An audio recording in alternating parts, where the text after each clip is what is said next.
Hello, welcome to Viewpoint on Ukraine Today. I'm Tom Bell. On the programme, we're going to be discussing the EU support for Ukraine, how important it is, and the future of Russia-EU relations. Also on the show, the Minsk ceasefire deal and the issue of Crimea. What developments can we realistically expect? Joining us to talk about this is Mykola Kapitonenko, the director of the Centre for the Study of International Relations based in Kyiv. Mykola, thank you for coming on the programme today. My pleasure. So recently, Ukraine's President Petro Poroshenko was in Brussels for more talks with the leaders of France and Germany. And there was more developments, there was more political talk about support for Crimea and Ukraine. But realistically, from your opinion, what can the EU actually do to put pressure on Moscow? I believe that Europeans are suffering from the lack of strategic thinking in what concerns not only Ukraine but Russia. And first thing Europe needs to do is to define basic elements of its strategy towards Russia, a long-term strategy, which would take into account Russian revisionism, take into account Ukraine, and will enable EU to reshuffle its Eastern Partnership project. What they can do now is basically to make Russia pay as high price as possible for breaking international law and for violating Ukraine's territorial integrity. They are doing this with economic sanctions. They are trying to put more diplomatic pressure on Putin, but unfortunately, probably this is the limit of their efforts under current circumstances. Yeah, and do you think that, so that's all they can do? And also, they're not dealing with a rational Russian leader. Well, they are dealing with a Russian leader who is very concentrated, who is obviously believing in realpolitik, in hard power, in force and initiative. And this is something they have to face. Unfortunately, this hard power element has been absent in the security policy of the European Union. It has been completely based on the so-called normative power. And Europeans believed that spreading democracy and economic development into neighboring territories would make them more secure. But Russia perceived the situation completely different, because they were interested in quite the opposite, in having weak, corrupted, non-democratic states on its borders in order to more effectively control them.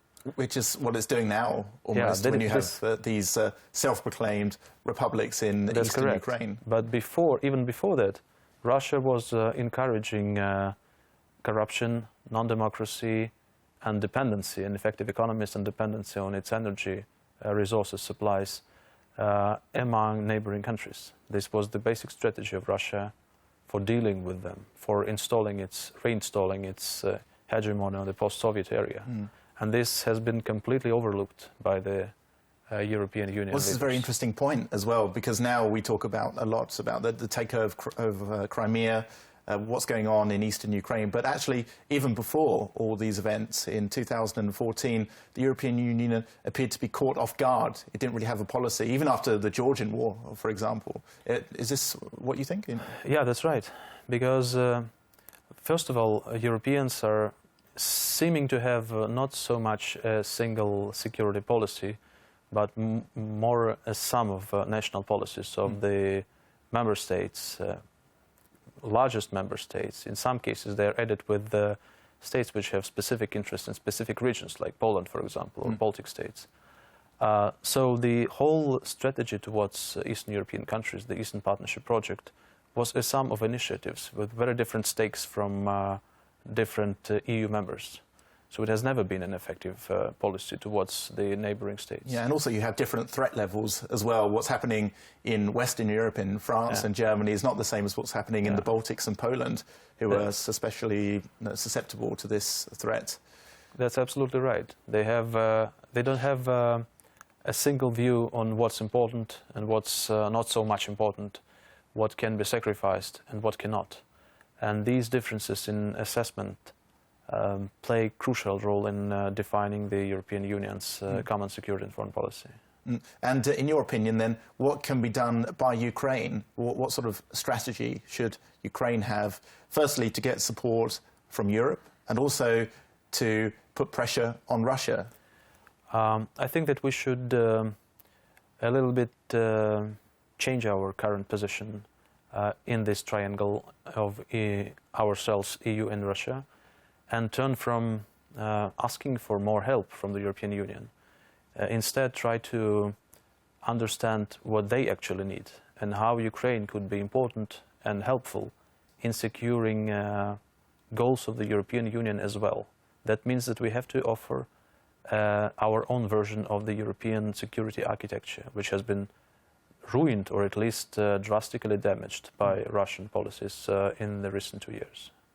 Yeah, and also you have a lot of business interests between Europe and Russia. There's pipelines as well.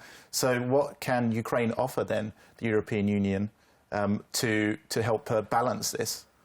Is this like bringing in more democracy, European values, that sort of thing? This is something we have to do for ourselves, and this would be separate from foreign policy. This is actually what Maidan was for, not so much for joining the European Union, but for bringing European values here to Ukraine, to make sustainable democracy, to make free economy, to get rights of minorities protected. These are things Ukraine have to accomplish for itself.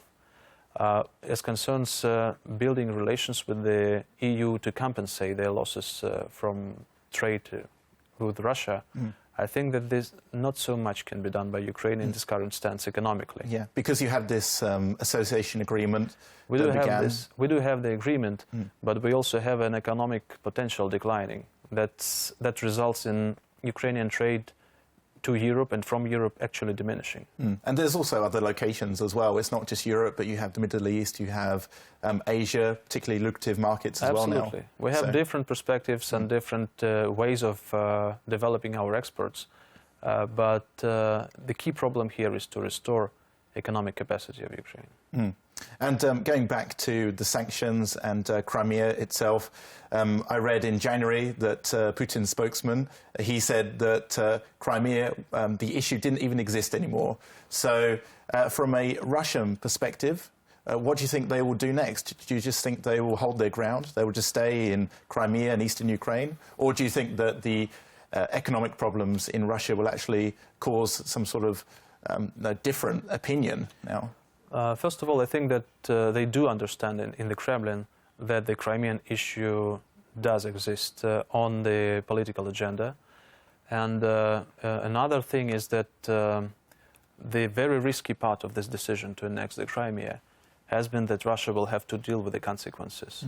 It cannot give it back voluntarily, because this goes against any geopolitical and historical tradition in Russia. So it would be senseless for us to hope that Russia will just give Crimea back. Yeah, and it'll also damage Putin's opinion ratings as well. Absolutely, not only Putin's, but any other Russian politician.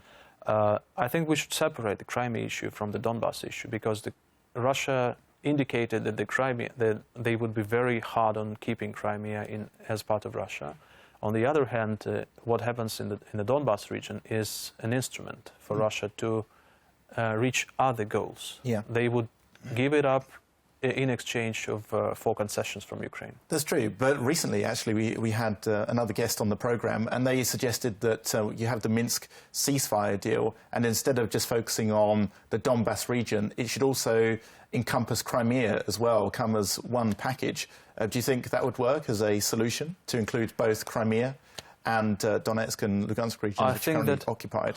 I think that, again, as these problems are separate, they are separately viewed from Russia, it would be in our interest to keep them separate. Because if we join them into one package, then it would significantly decrease our chances to reach agreement over Donbass because of the Crimea issue. So, in theory, when a weak country deals with a much stronger one, you have not to let issues to spill over from one field to another, because it will give a chance to a stronger state to spill its advantages from one sphere to another. You have to avoid it. That's why we have to avoid joining issues and spillover effect. Okay, Mykola, thank you very much for coming on the programme, and it was very interesting to talk to you about the future of Crimea and eastern Ukraine. Thanks again. Welcome. You've been watching Viewpoint on Ukraine today. That was Mykola Kapitonenko. He's the director of the Centre for the Study of International Relations based in Kyiv. Now, back to the news.